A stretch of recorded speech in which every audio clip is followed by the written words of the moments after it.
Fucking hell. What up, what up, what up, what up? Ducks are cool. Yeah, ducks are cool. Patrick, what up, cuz? Gallon of Black Tooth, what up, homie? Yo. Yo. Yeah.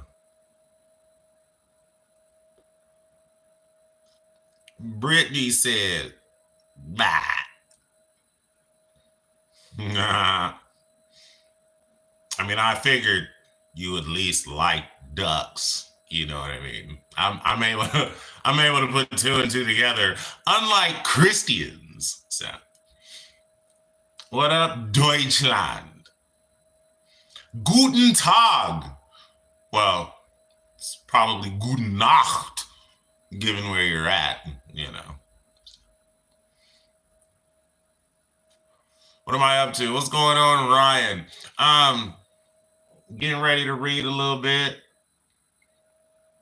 You know what I'm saying? 30 arguments against the existence of God, heaven, hell, Satan, and divine design. So, I'm on chapter 10. That's when I was last live, I think. I was reading this, and that's where I left off, was chapter 10. Each chapter is a reason, I think, that people give, or arguments, is an argument against the existence of God. So, Scream 8, what's up, big homie? My favorite scary movie.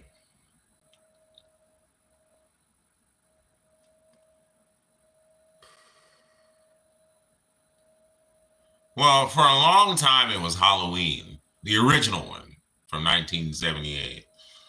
That was the scariest movie I'd ever seen for the longest time. But now, yeah.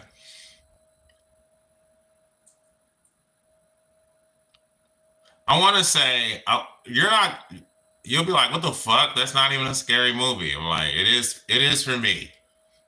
This movie called Fall, where it's about these two chicks who climb this motherfucking cell tower. Okay. And not to give anything away, it doesn't go well. Okay. And since I have a terrible fear of heights, my heart rate, my pulse, my sweat, like the entire time I'm watching it, I'm just in abject terror. Okay. No other movie makes me that scared. Like, I'm just at the edge of my seat, son. You know. So. It's probably on Netflix or something. I don't fucking know. You can watch it on YouTube if you're willing to pay for it. I don't think it costs much. I rented it. I rent all the movies I watch on YouTube. YouTube get all my motherfucking money. The Shining, that's not bad. Calasia. Mm-hmm. All right. I apologize in advance for the sound. I don't have a microphone. So it is what it is.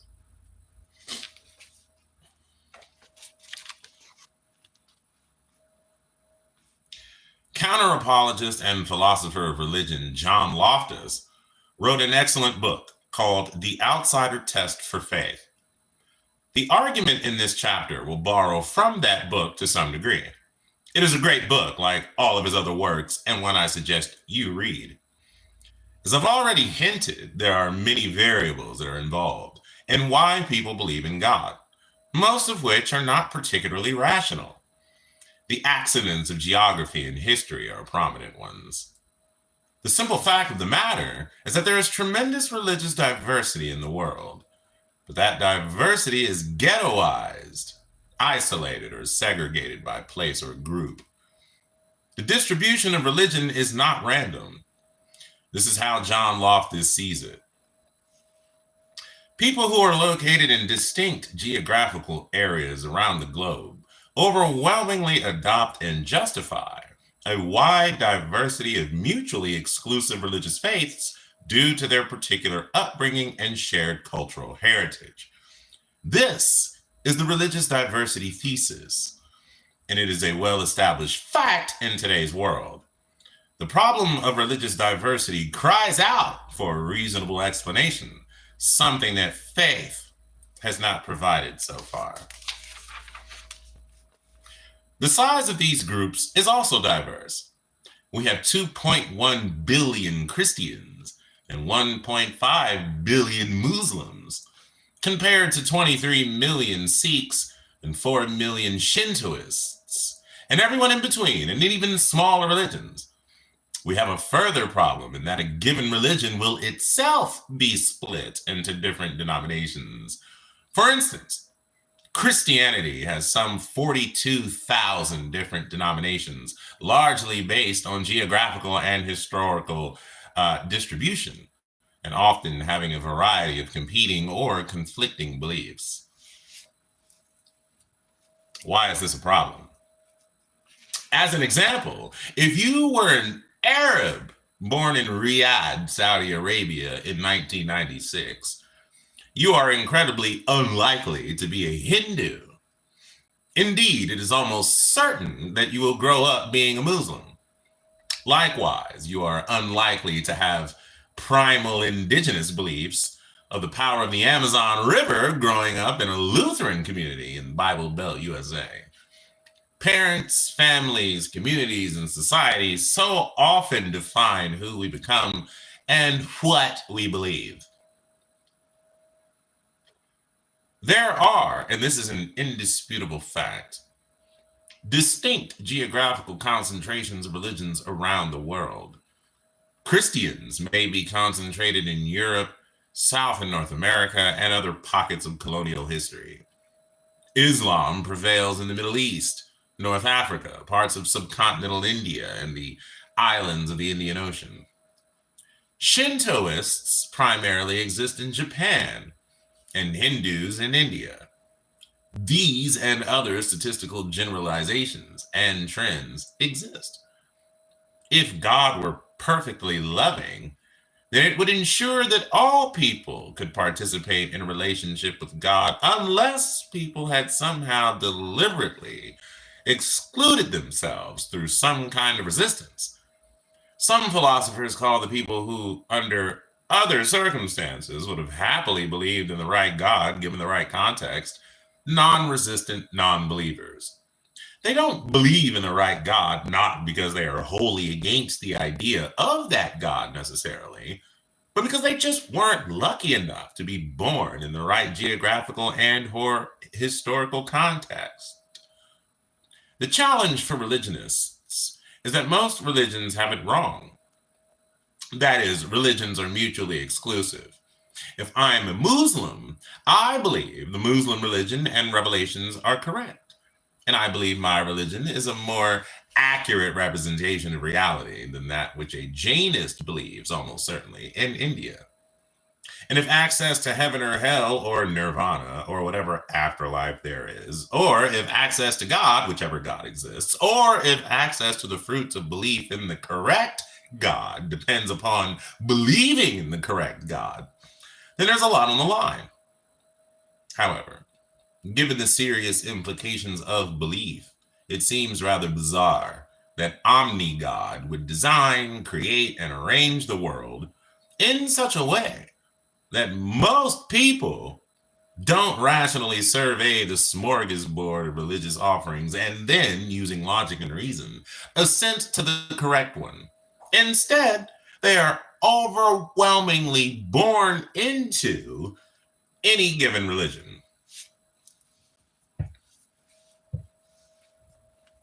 Where the fuck is my ashtray? Fuck it. The belonging to a particular religion depends on where and when they were born.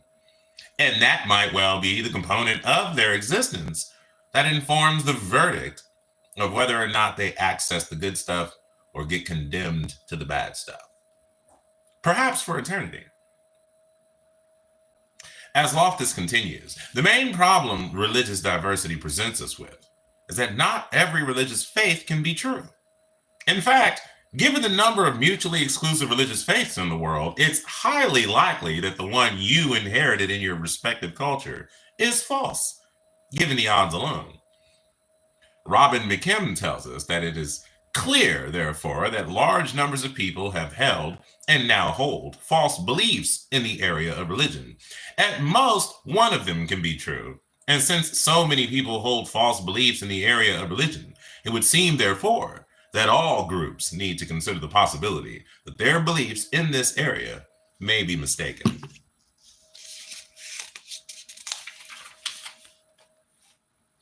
It gets worse when you consider the vagaries of history. Imagine being born into Egyptian or Aboriginal Australian culture in 5000 BCE, before the events of the Hebrew Bible or the Christian Bible. Now, imagine that Christianity is the one true religion. How is it fair when one has no control over where and when one is born, that one is born into one of those contexts? The person would have absolutely no chance of being able to access the correct divine revelation upon which rests the reward of heaven or the punishment of hell. This presents arguably three options for the theist. First option: even though people end up believing the wrong religion, largely outside of their control, they can still access the good stuff, heaven or hell, somehow. Second, God arranges the world such that the soul of a person who is not able to access the correct God is already known by God to be a soul that would freely reject it. So God front loads that soul into someone who would have no access to this correct God anyway, throwing out the trash before the movie begins, so to speak. Or God really did give secret individual revelations to those people born in the wrong times and places, so it's all okay, really. Those options are evidently a trifle problematic. For the first option, the corollary of this defense is that we don't really need to believe in the right religion in order to get to heaven or hell. In the context of Christianity, this might mean that I don't need to have faith in Jesus in order to get to heaven. I can be an Aboriginal Australian or Muslim or an atheist and still get into Christian heaven, presumably because I am a good human being. In other words, it's about the deeds, the works, and not faith in Jesus and the other Christian God. I think an awful lot of Christians would have a problem with this. Most religions seem to operate on a platform of believe our religious doctrine, the correct one, or you're in trouble, rather than it doesn't really matter what you believe as long as you're a good person. Of course, for people like myself, the latter option is far more appealing. It's about having a world full of good people. The second option above, as espoused by, for example, Christian apologists like William Lane Craig, is, I think, fairly egregious. We will actually return to it fairly soon when considering heaven and hell. But in the meantime, it looks something like this, as set out by theist Tim Stratton.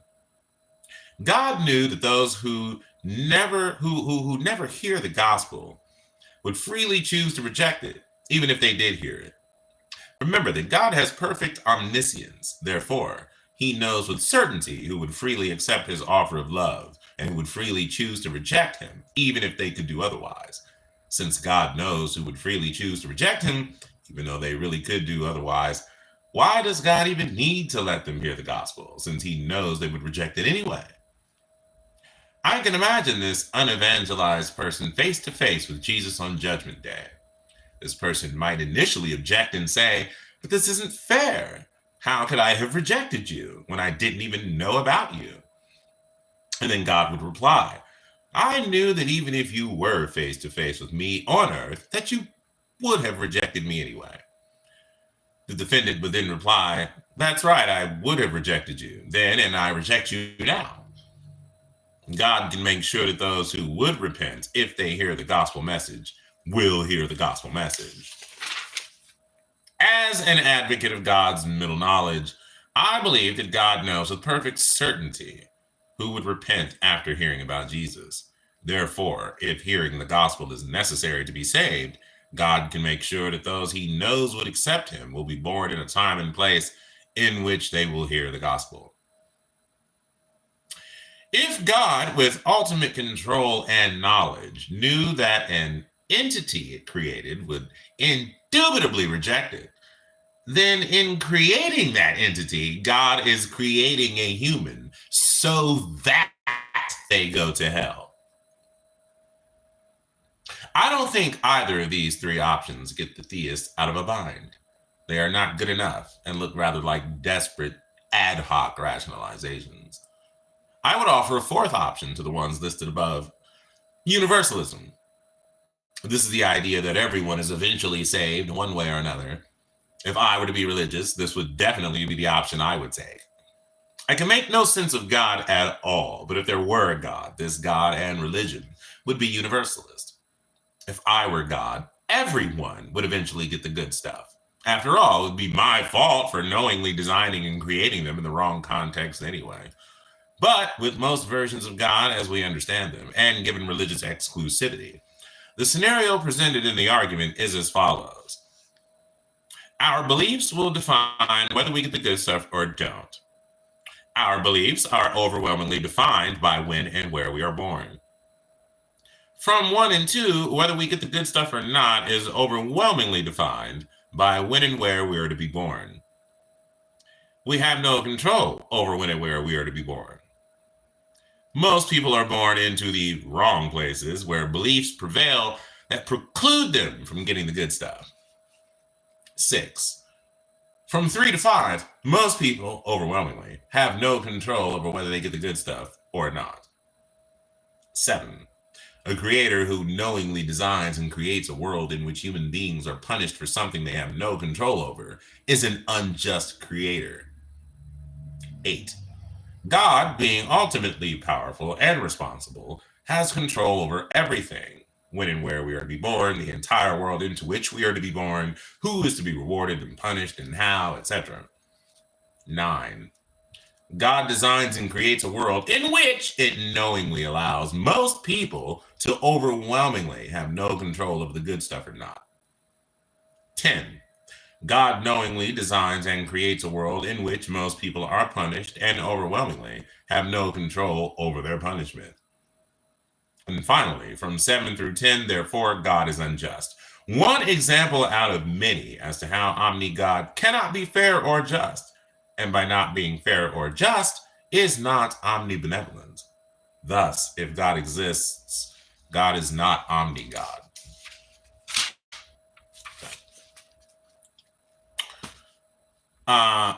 Chapter 11, unfair levels of evidence.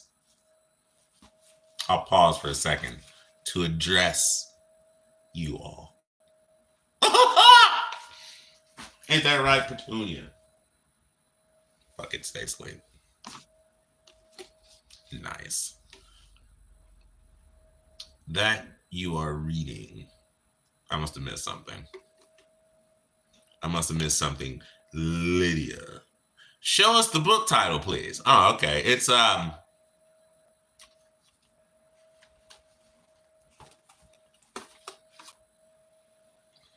30 Arguments Against the Existence of God, Heaven and Satan, Hell, Divine Design by Jonathan M.S. Pierce, with the foreword by Dan Barker.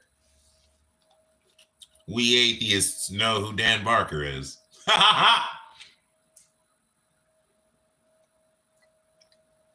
He and his wife founded the Freedom from Religion Foundation.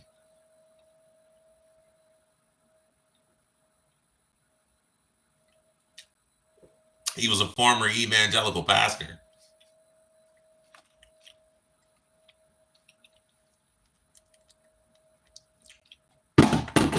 Turned atheist. So, yeah, hell yeah. I usually get all my, usually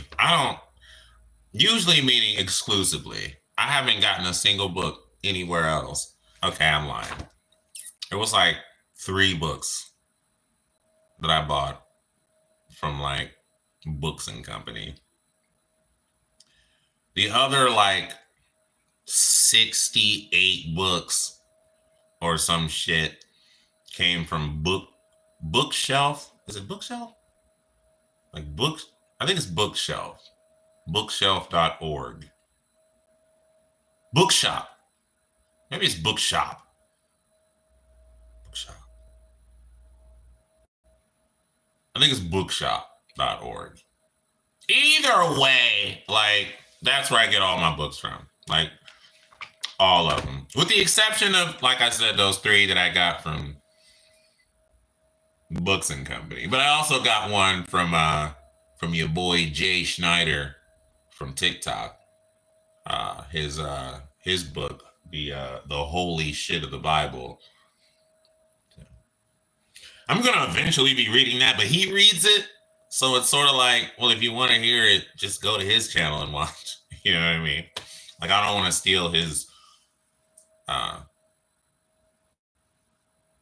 potential views, you know, because people would prefer to hear me read it. And not saying that that's the case. I'm just saying it could be. You know, and I don't want to do that because Jay is the shit. You know what I mean? If you don't know who Jay Schneider is, well, that's too damn bad. He has a much larger TikTok following than he does on YouTube. But I mean, I have a TikTok account, but I don't really fuck with it. Just like I got a Lemonade account. Okay. But I don't really fuck with it either. Like, because what I have to do is I would have to go to my YouTube channel. Because I don't create new content for them shits. You know what I mean?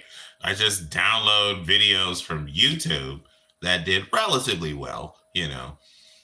Or just, you know, and then I'll send them there. Which means I have to like download the shit to like my phone or whatever.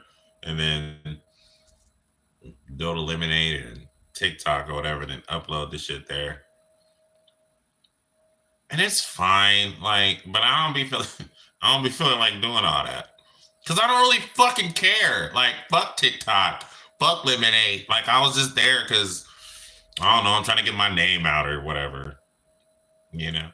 Oh, by the way, for anyone who's asked me about like merch, at the end of the day, I am a communist. Okay.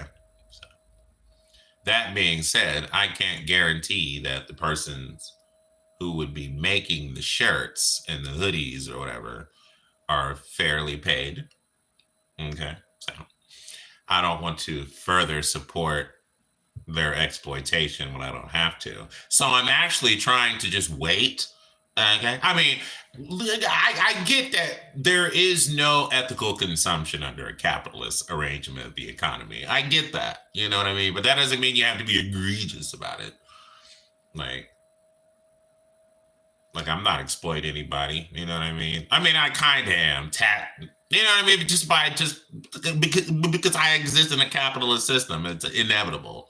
You know, but I'm just saying, if I get in a position like that, then it's like I'd rather be more ethical. So that being said, I'd rather just purchase a fucking machine, you know what I mean, and just make the shit myself, which I'd rather do anyway, because I got some pretty fucking dope ass ideas, you know what I mean, for shirts and hats and mugs and whatnot, you know what I mean. It's just I'm lacking a few essentials.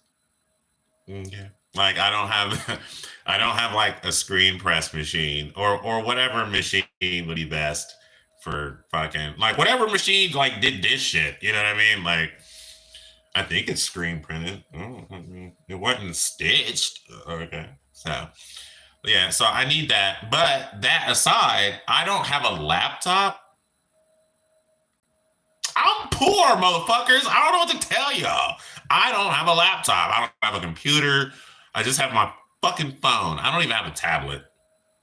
Okay. So, yeah. So I don't get paid from YouTube, like at all. They won't allow me to monetize my channel because I smoke too much. That's basically all it is. They be like, bro, you be smoking too much. And it ain't even that, it's just weed. Like, they're just like, bro, cigarettes even. They're just like, all of it. Like, so I haven't ever gotten paid from YouTube. So it's not like, you know what I mean? And I don't have a Patreon. So like,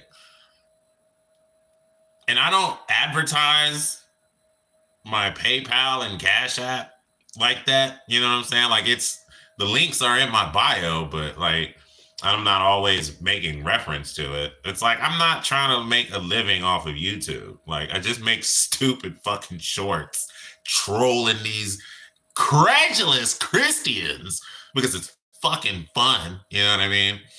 But so that being said, it's not like I'm providing much of a service, so I don't expect to get paid. And that's fine. I just go to work every day like the rest of you guys do. You know what I mean? I have a regular ass motherfucking manufacturing job where I'm fucking hammering shit all fucking day, pulling fucking metal, screwing shit, building fucking compressors and motors and fucking, like, yeah, I have a fucking regular ass blue collar fucking job. You know what I mean? And then I come home and clean, try to like get my read on to further my knowledge on this Christian shit. You know what I'm saying? And then like try to farm some content. You know what I mean? And that's really it. Like, so yeah, so I don't get paid at all from YouTube. So that being said, I have to just like somehow be able to like, I don't know, Dolly. Will they let me put like a laptop on layaway? Like, I don't know how that work.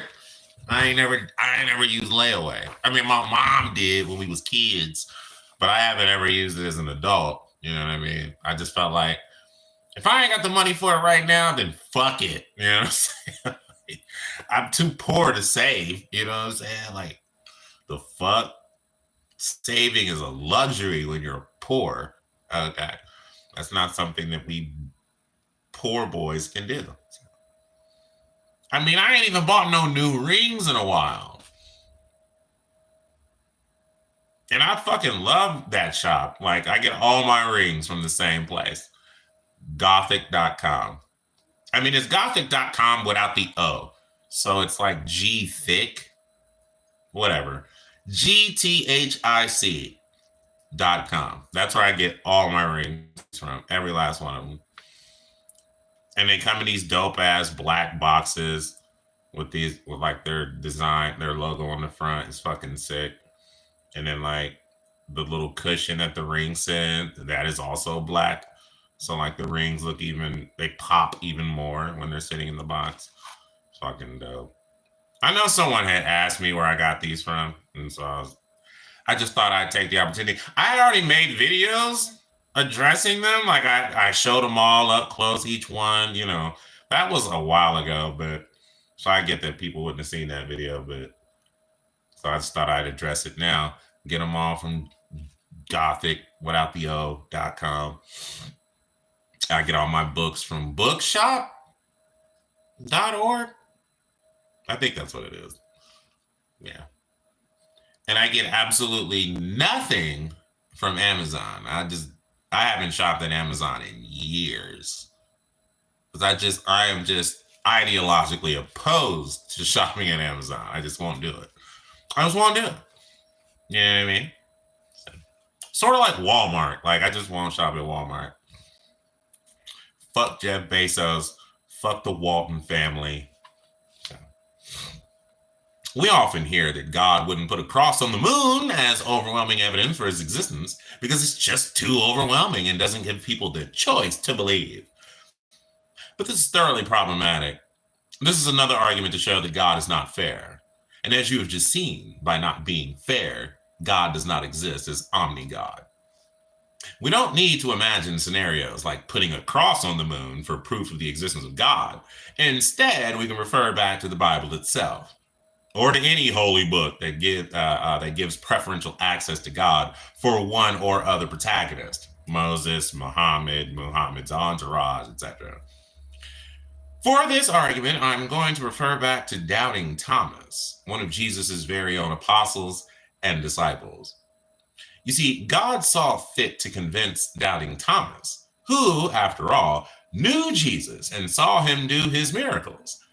He was a disciple, not just any disciple, but one of Jesus' inner circle. And yet, even he didn't initially believe in the resurrection, attested to by his friends and eyewitnesses, until he had Jesus standing in front of him and until Jesus made him touch the wounds.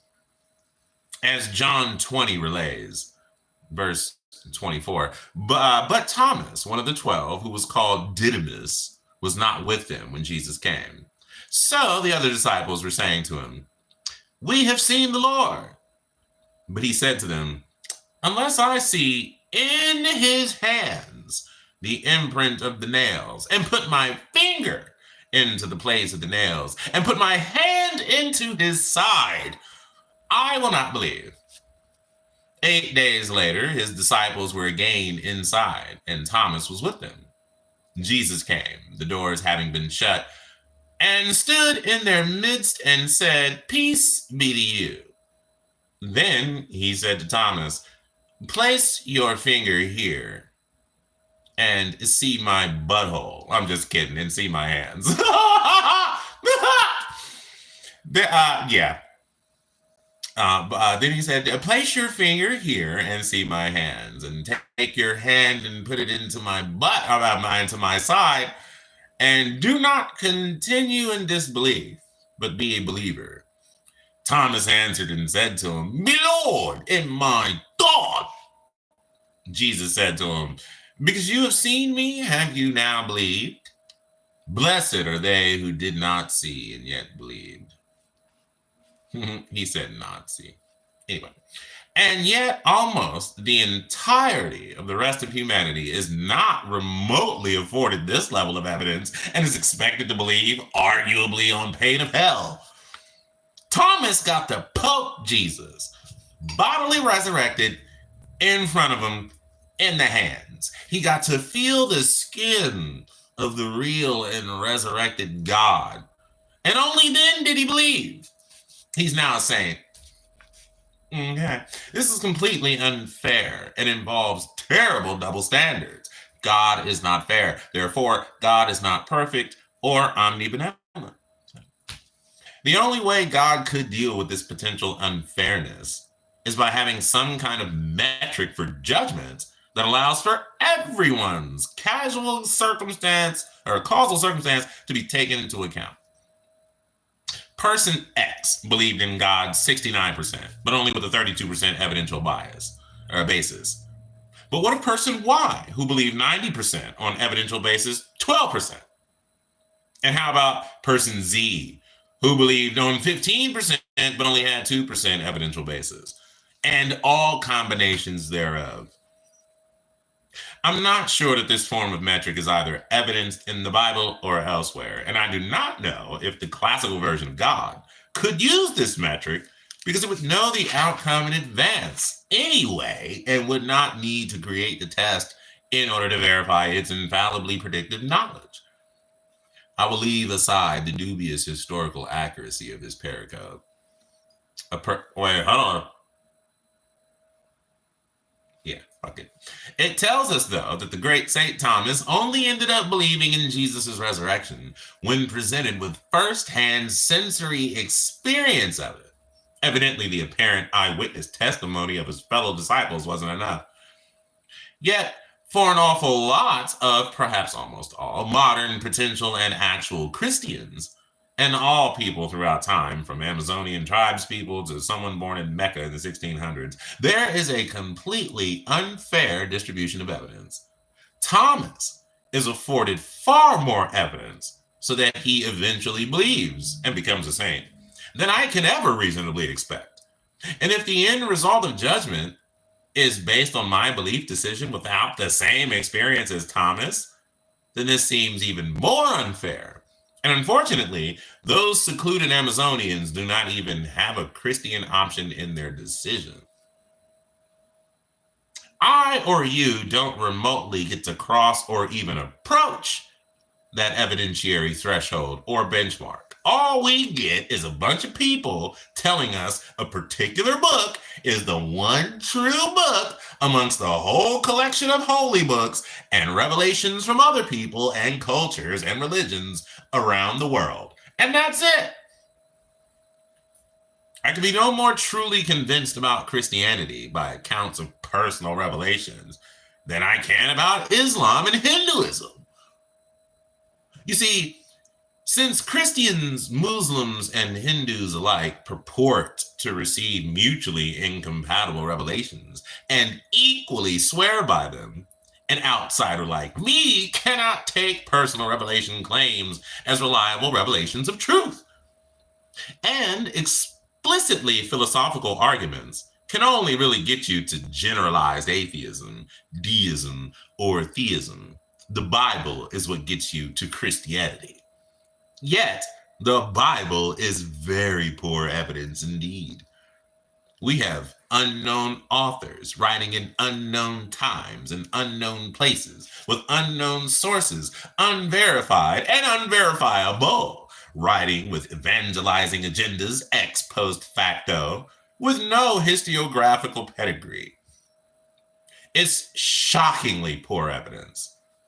And I can supposedly go to hell based on whether I choose to believe that very low-level biblical evidence. Yet St. Thomas gets to stroll through the pearly gates, one assumes, on the back of not believing, assuming the Gospels are true, even though he is presented with a level of, say, 85%. And Jesus then reversing this unbelief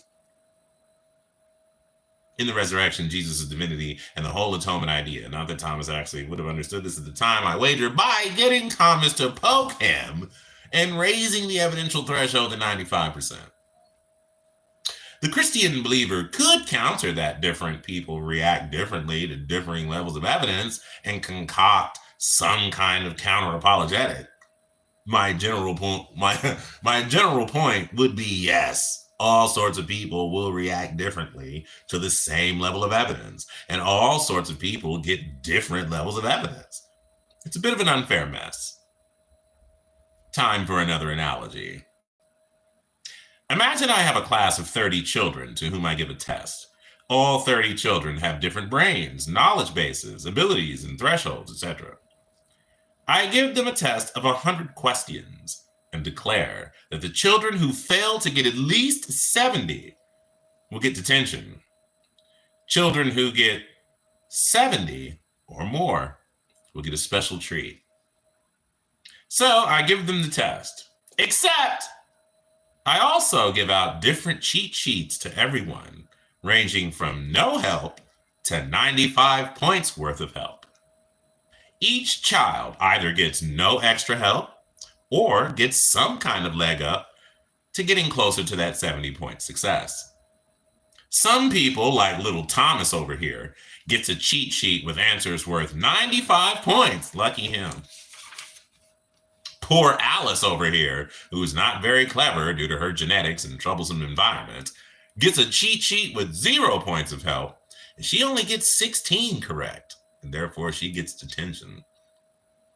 We can actually make this more accurate.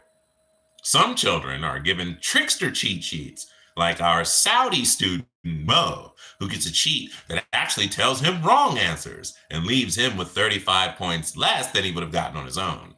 He gets 50 and receives detention. Perhaps as a teacher, I actually take in the answers, but don't announce to anyone the results until the end of the school day. In the meantime, I plug their results into a matrix that calculates an outcome based on their abilities, environment, cheat sheets, and their results. I use these calculated results to enforce on them a detention or reward.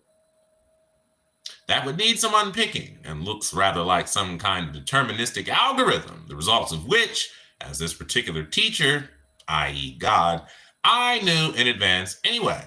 In other words, creating the test is pointless.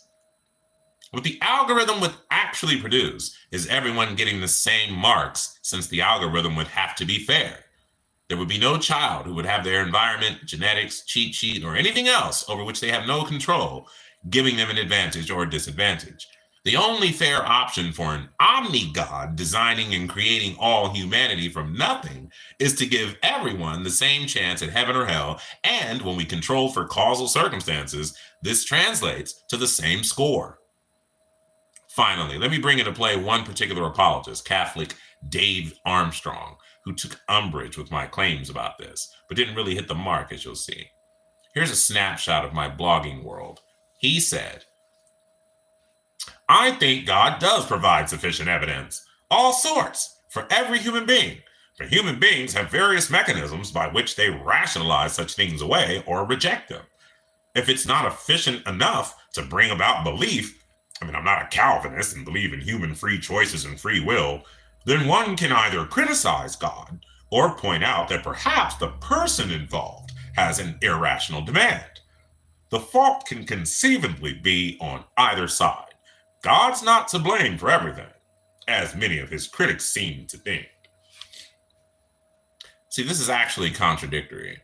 Sufficient does not entail a range. Sufficient means enough for a particular purpose. If I need to put oil in my car for the engine to run, then I put in, say, a liter. A liter is sufficient. Of course, if my car has a hole in a pump somewhere, then it's not sufficient. To get to the next town, I need to put in 2 liters to overcome the leak. 2 liters are the sufficient amount. 1 liter is not sufficient. It should be sufficient if we made inaccurate assumptions about my car by comparing it to another car of the same make and model, but without the leak. All other things remaining equal, but all other things are not equal. They also almost never are. So, a sufficient amount of oil will change from car to car, as well as the type of oil. Likewise, sufficient evidence and type of evidence for a belief will change from person to person, no matter what the belief you're talking about. What Armstrong is erroneously saying here is that 10 units of evidence that the moon landings never happened is sufficient evidence for Lenny to believe in the conspiracy theory. Therefore, 10 units of evidence is also sufficient evidence for Julie, someone who actually walked on the moon. But you see, Julie is a scientist. Okay, she didn't walk on the moon. I made that part up. But Julie is a scientist and a skeptic whose uncle worked on the NASA team. So 10 units simply isn't sufficient for her. This is skeptical thinking 101. Armstrong's contradiction is obvious. I think God does provide sufficient evidence of all sorts for every human being, but human beings have various mechanisms by which they rationalize such things away or reject them. This should really be translated as, I think God does provide sufficient evidence for every human being, but all humans are different. All humans are different, meaning that the evidence isn't actually sufficient. Or A doesn't actually equal A. So it really should be, I think God does provide evidence for every human being, but all humans are different, meaning that the evidence isn't actually sufficient. Which he almost begrudgingly accepts, and then says on the and then says of the entity who knowingly created and designed everything in existence in the full knowledge it would do what it would do because it designed it that way, that the fault can conceivably be on either side. God's not to blame for everything, as many of his critics seem to think. I utterly contest that claim. God literally designed and created everything in the full knowledge of what would come about. God knew every eventuality and why it would be, and brought it about anyway. Of course, God is ultimately to blame. See, doubting Thomas is another example of how easy some have had getting through those pearly gates, and how difficult it is for others, and how unfair omni-God really is.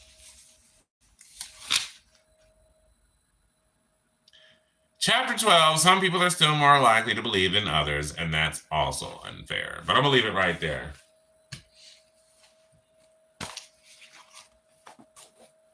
Because I have not had enough coffee yet. Ain't that right, Petunia? Look at Petunia.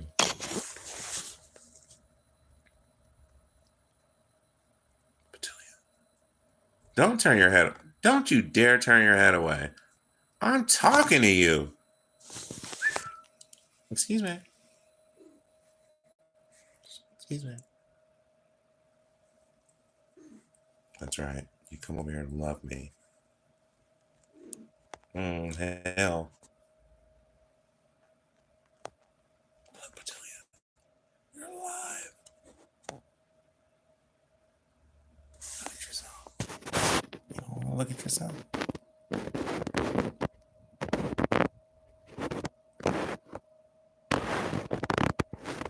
You know, you're not as cool as Bapcat. Bapcat's way cooler. You're fucking a mess.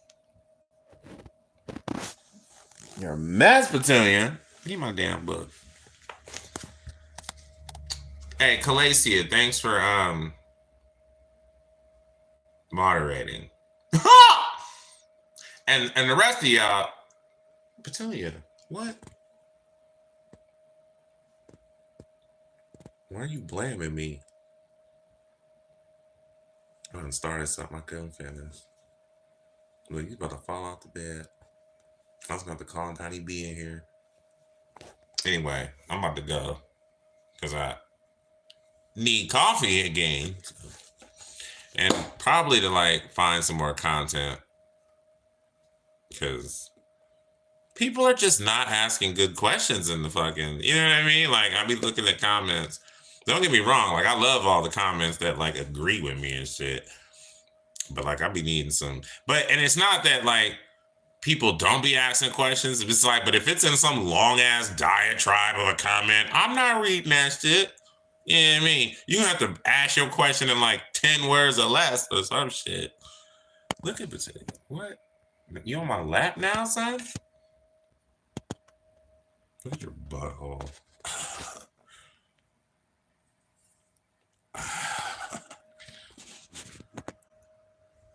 Petunia.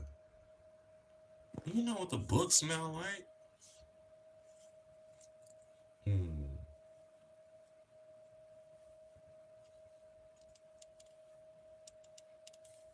What is happening right now? So fucking weird. What are you doing? Huh? We got the whole crew up in here. Hold on, let me switch the camera around. So yeah. This fucker.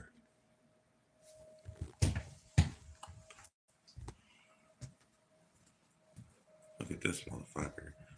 Wooey. You dead? You see me with your mom? Why are you laying like that? I know you alive and I know you're not asleep. I see you looking at me. Uh-oh. Donnie B. Donnie B. What the fuck?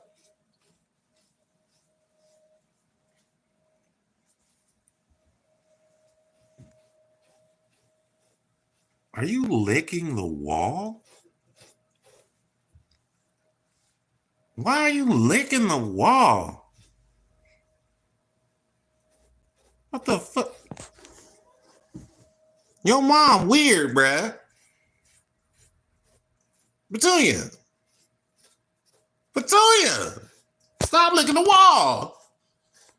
Ain't nothing there. Ain't nothing. Yeah. What the fuck? You're so fucking weird.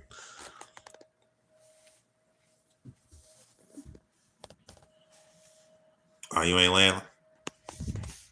What the fuck? God damn it, man. Stop doing that. They gonna think you have children. You're setting a bad example. No, I know where your tongue just was.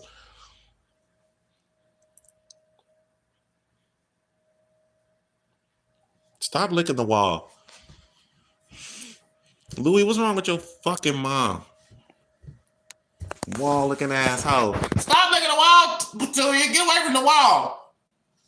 Get away from the wall. Get away from the wall.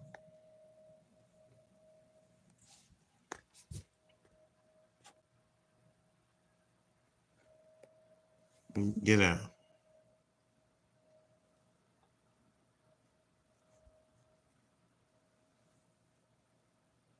Come on.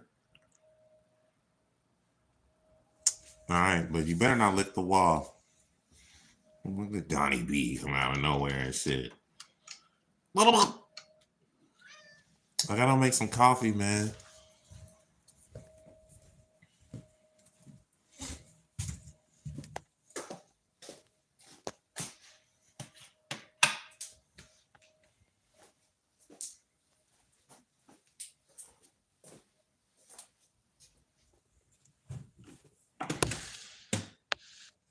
Damn, that shit.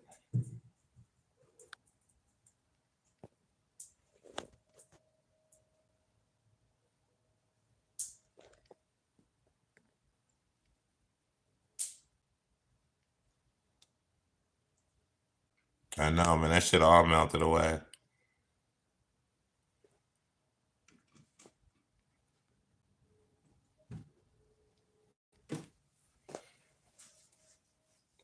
I mean, it's all right, bro. If you gay, it's cool. That's what's up. Congratulations. I don't know what the fuck you want me to say. What's up, Louie? Why are you over here? I'm not opening this door. Y'all ain't going outside.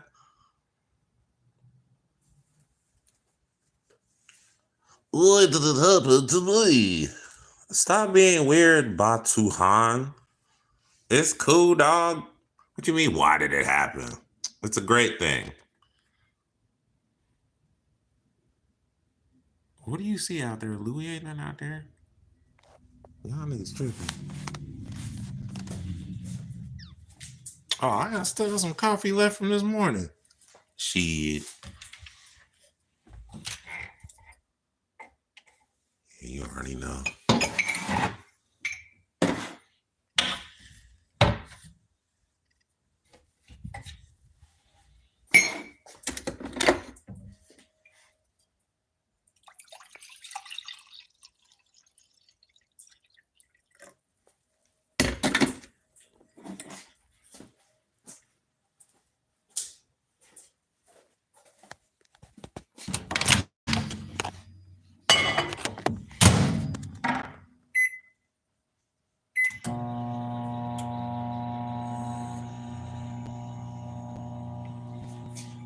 Cats are evil.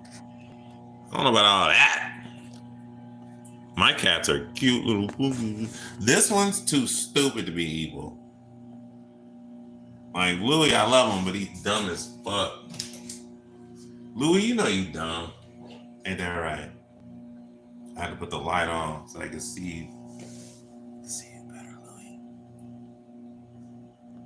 Louis, that ain't your mom.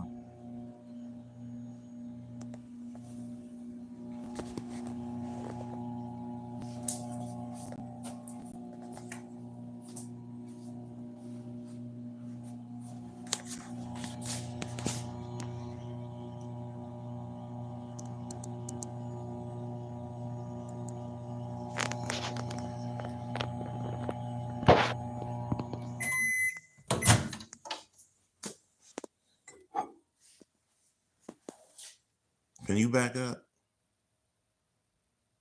Back up, Louis. Short for lieutenant. My Louis is short for Lucifer.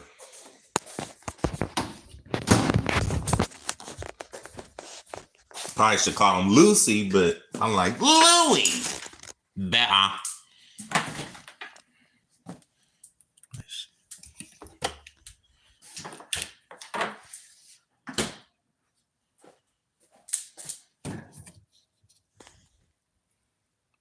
son.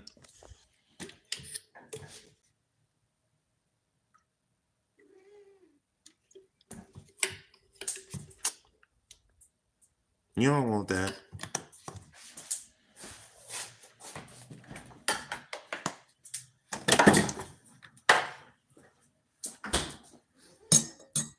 I got a fucking fork? I thought I grabbed a spoon. It don't even matter, son. It don't even matter, son. This shit.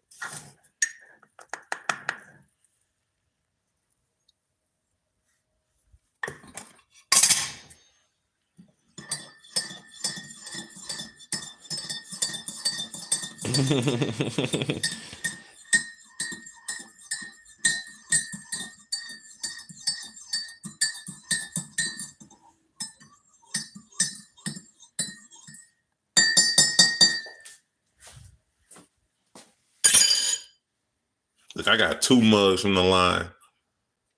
That's an R and Raw one. And that's a Matt Dillon Hunty one.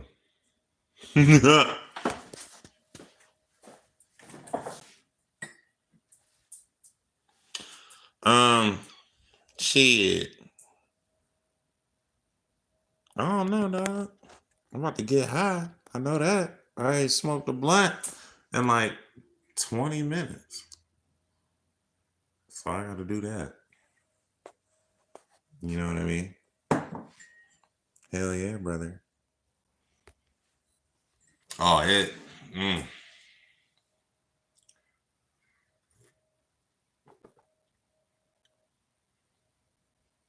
It's not warm enough.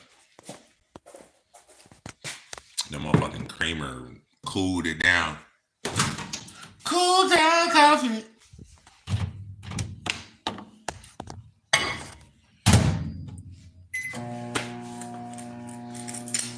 And then I need to take a shower and shit. You know what I mean?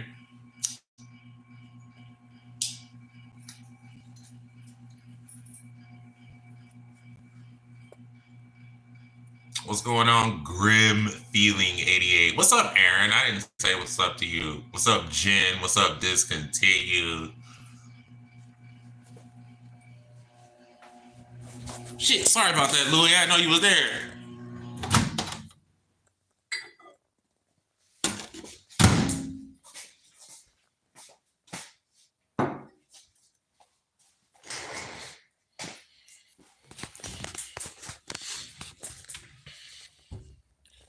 Start a Holy Fans account.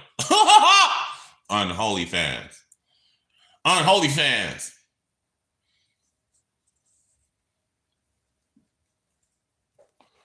Thanks, TY. You know what I mean? That's my bedroom, son.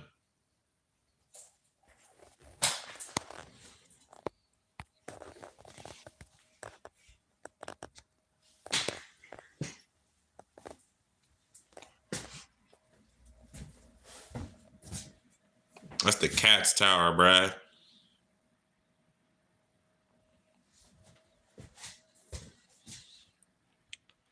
What the fuck? Rosie, I didn't know you was in here. You was in here hiding and shit.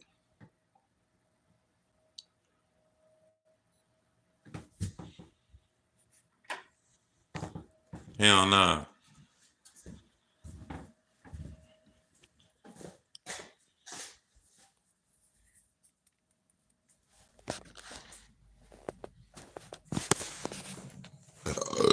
I'll show you what it looked like outside my house.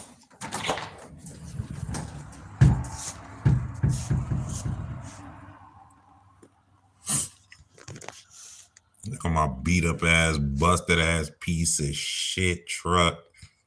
That motherfucker's a 04, son. That truck was new when I was in Iraq. That shit busted, son. You see that oil on the ground? That's from my truck was leaking oil. That dude's farm over there, he like, this is his field. Like all that is his field. He be growing like soybean or some shit. Soybean? Soybean man. He a Trump supporter though, but pretty much everyone in this neighborhood is except me. What up? QXSRR and of course E. Dude, if you want to start an OnlyFans, all I gotta do is visit my ex in prison. I already did all the work. Alrighty then. What state you from, son? What state you think I'm from? Look at this shit. What is it? Where it look like I'm at? Got farms and shit. It's flat as fuck here. Nope, not Nebraska. Nice guess though.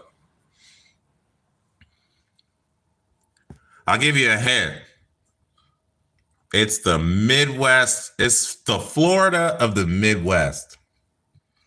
Yep. Y'all got it. Ohio, straight up. It is Ohio. I'm in weak ass, lame ass, trash ass Ohio, son.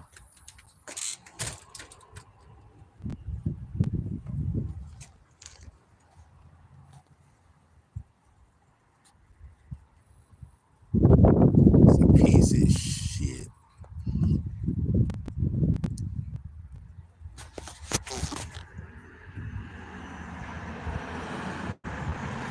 I know, man.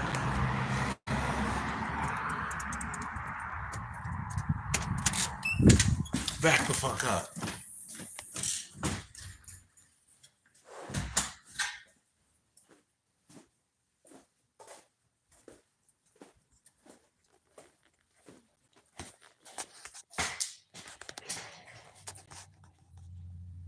All right, for real, I'm about to get off of here though. Y'all, thanks for watching. I'll read some more probably tomorrow. But that's what I gotta get off to do. I gotta like find some shit to make content out of.